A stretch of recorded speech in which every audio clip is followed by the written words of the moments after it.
Sa kaugnay na balita, hindi binuwag bagkus ay isinaayos lamang ng Armed Forces of the Philippines ang hanay ng militar na kabilang sa Vice Presidential Security and Protection Group o VPSPG. Pagtitiyak ng Philippine National Police sa kabila ng reorganization na ito ng AFP, nakahanda pa rin ang pambansang pulisya na magbigay ng seguridad sa pangalawang Pangulo. Ang buong detalye ihahatid ni Edniel Parosa.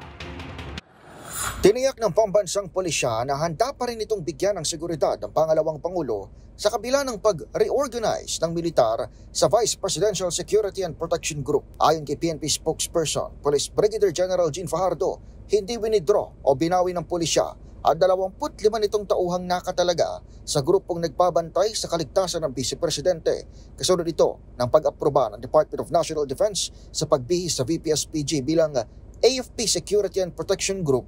Mula pa nitong Pebrero, taliwas sa unang ulap, iginiit ng AFP na hindi binuwag ang VPSPG at sa halip, inadjust lamang umano para ma-unify o mapag-isa ang security and protection operations na inaalok ng mga sundalo.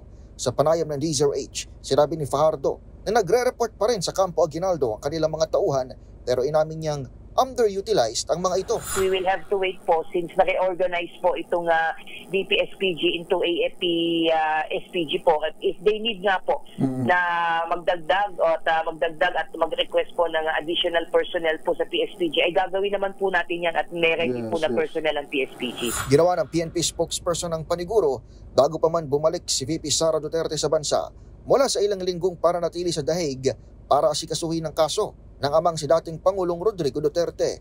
Magugunitang pinalitan ng PNP ang 75 nitong personnel na naka-assign sa VP Security Group noon lamang nakaraang taon. Para sa MBC TV Network News, ito si Edniel Parosa na DZRH. Una sa Pilipinas, una sa Pilipino.